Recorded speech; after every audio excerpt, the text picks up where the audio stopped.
there, good morning! Another day, another makeup tutorial. Today I want to create that cool girl, effortless look that's going to be a little bit similar to the siren eye, but it's going to be, I'm going to do a liner in the crease and whatnot. I could potentially stop doing siren eyes, but do I want to? That's the question. I think the answer is no, at least for today. Anyways, let's get into it. Obviously, we're going to do concealer first. Do you still want me to include this base in my makeup tutorials? I'm curious, because I do this base like every time. Anyways, the concealer is the Stay Naked Concealer from Urban Decay, and I will pop this into the inner portion of my under eyes and also on my lids to serve as an eyeshadow base.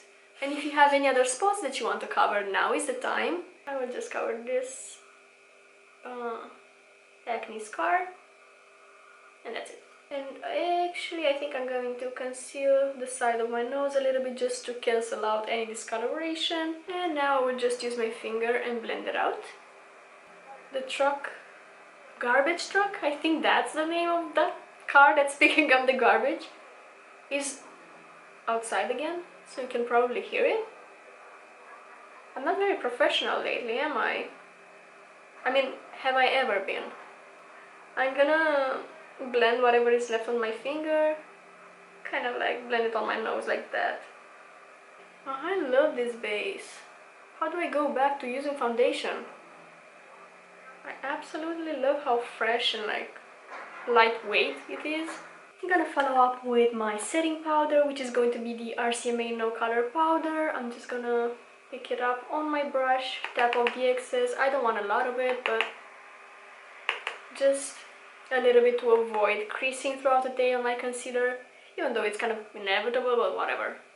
I'm going to do little stamps with my powder. I'm going to stretch my under eyes, making sure that my creases are stretched out so I can really set well, and doing stamping motions. And also I'm going to set my pores area because that blurs them out. If you have oily skin, you can set your entire T-zone, whatever area that you want to set. You don't have to wear foundation in order to use setting powder. It's just gonna keep your oils under control. I don't mind mine, I like being a little bit glowy, so this stage of my forehead at the moment, I love this. It looks healthy. Healthy skin produces oil, so to me, a little bit of oiliness equals healthy skin. Hope you don't find me weird, but that's just my opinion. Following up with a bit of bronzer, totally optional. Before, like a week ago, I used to do this base without bronzer, but now I included bronzer and I like how it looks, so I'm going to keep doing bronzer, I guess. This is the Hoola bronzer from Benefit, but I'm gonna need to wipe my brush a little bit because this is a little too dark for me. And I'm gonna do stamping motions.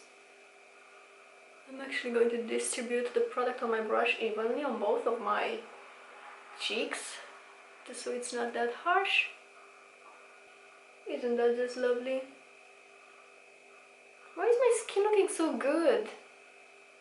Jesus, like in the past weeks, I've just been looking at my skin and being like, how do you look so good? I don't know what I did. I actually don't know. Maybe, oh, I didn't eat that much sugar. I mean, in the last couple of weeks I didn't eat sugar at all, actually. Maybe that's the reason? I don't know. Anyways, I'm gonna use a little bit of bronzer on my forehead as well. The bronzer, so gorgeous. I'm glad I started including bronzer into my base. It's beautiful.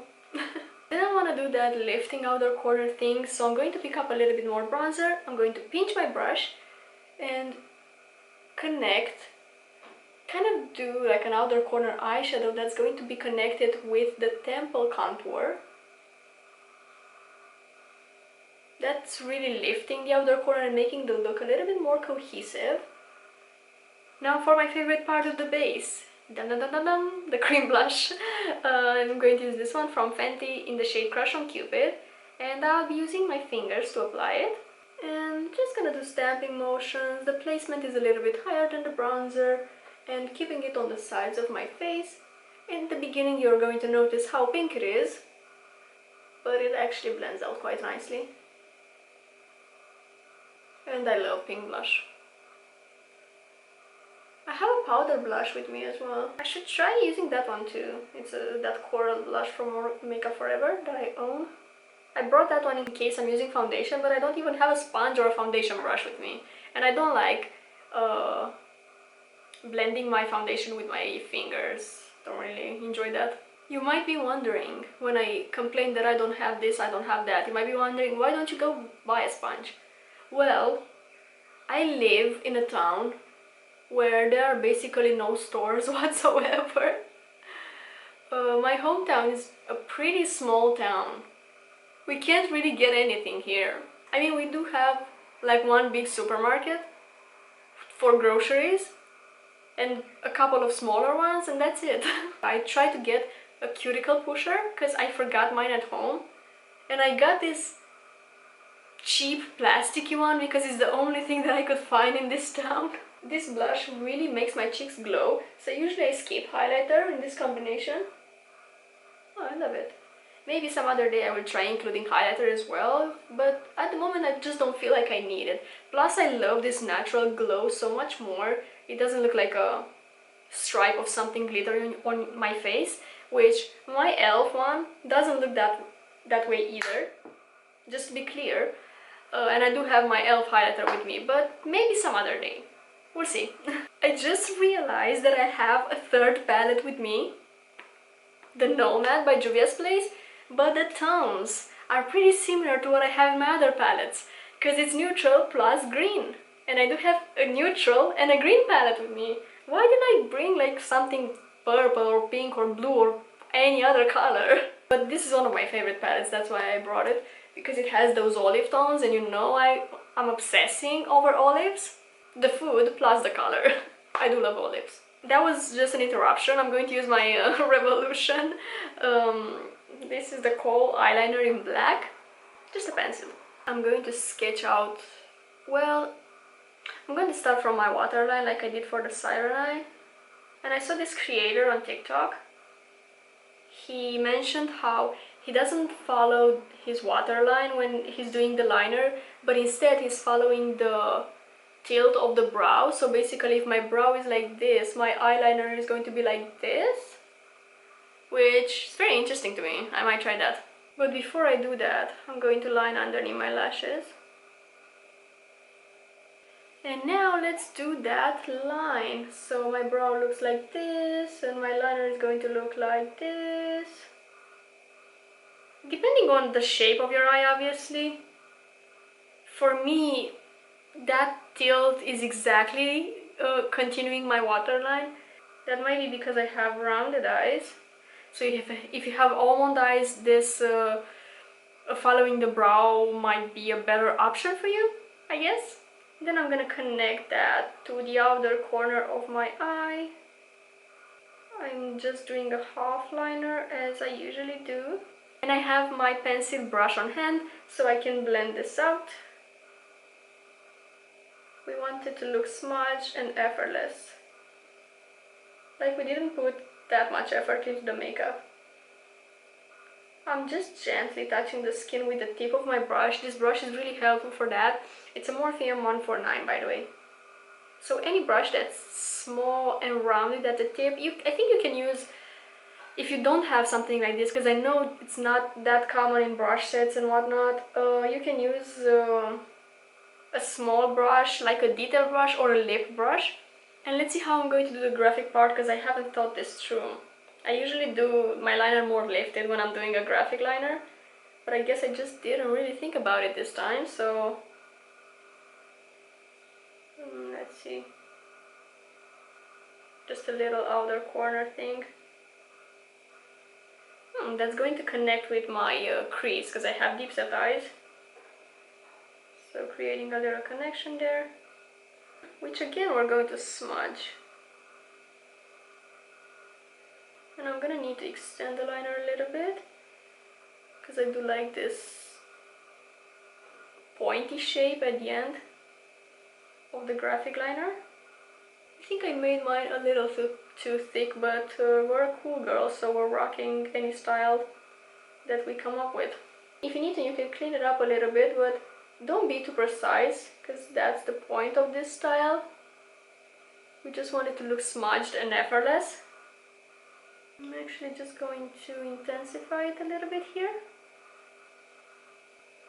I just love this shade. It kind of reminds me of a fish for some reason. I'm gonna smudge a little bit of this pencil on my inner corner as well, which again we're going to smudge. Just using the tip of the brush and gently fading it. Okay, like that. Do I need to set this? I think I'm going to leave it like this. I was thinking of using eyeshadow as well, but I don't know. Maybe it does need a little bit of setting. This looks lovely though, I love it. I don't have a black eyeshadow, but the closest thing that I have is this dark brown, so I think I'm going to use this one to set the pencil, just so I avoid smudging throughout the day. So I'm gonna pick it up on the same pencil brush, tap off the excess, and gently just go over the pencil. There's this product that I miss, that I should have brought with me. It's the Fenty Diamond Bomb. That could have worked amazing in the center of the lid right now. Okay, even though it's not black, this works amazing. I feel like it intensifies the pencil a little bit as well.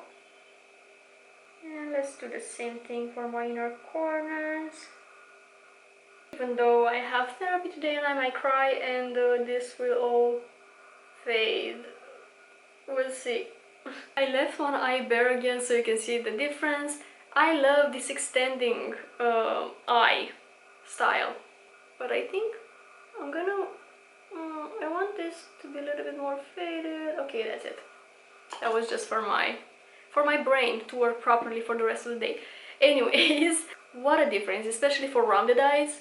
This style elongates so much and makes you look more intimidating and not that cute. When you have rounded eyes, you can be perceived as cute rather than tough, and you may want to change that, and this makeup look is amazing for that. I will finish up my eyes with mascara, but I'm going to do that tilted mascara technique. So instead of brushing my lashes upwards, I'm going to brush them outwards. I'm gonna use my Size Up mascara by Sephora collection and literally pulling my lashes outwards like that and focusing the most product on the outer corner lashes. Same goes for my bottom lashes, again pulling them outwards. Have you seen those mascara looks online where people actually just do this thing on their lids and a beautiful look comes out? I think I want to try that. I feel like my left lashes came out so much better. I'm gonna do my lips with my new babe, the L'Oreal Color Rich lip liner in the shade Seine Sunset. I hope I will find more shades of this, maybe a more neutral one, because I love it. I love the formula.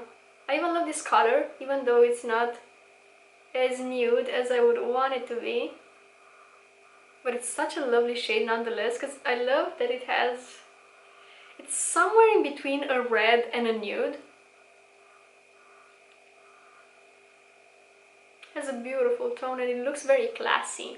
It just looks very elegant without being overpowering like a red can be. And I'm gravitating more towards the elegant style lately. Not really in my makeup, but like in the way I act and the way I dress. In makeup, you know, I experiment with a lot of things. Because to me, elegance is about simplicity. And I can't really say that my makeup is simple most of the times. I'm gonna fill in the other corners of my lip as well. And fade it inwards, because I will just apply lipstick right in the center of my lip. And I just use the tiniest bit of this Anastasia liquid lipstick in Crush. Just in the center like that and blend it out. When I was wearing this shade in Sephora, a lot of clients would ask me what I'm wearing. Oh, the sun is gone, whatever. So a lot of clients would ask me what I'm wearing because it's just nude and beautiful, but This is a very light shade. I am really pale, and that's why it looks like this on myself. Even if your skin tone is light or especially medium or deeper, this will look very light on you. It looks, yeah, again, I am pale as a ghost, so this works for me and I really love the shade. Anyways, I gotta get to work, so I won't wait for the sun to come up, maybe just for pictures, but I really hope you enjoyed today's video and you found it useful. Let me know if you like this look, if you would wear it. I would wear it every single day. I mean, maybe not really, because I get bored of looks and I need to try other things, but this siren eye has really like gotten into me, and I've been doing like, this is the third variation that I'm doing. I hope you enjoyed them nonetheless. Thank you so much for watching today's video. I hope you're having a fantastic day, and I will see you next time. Bye!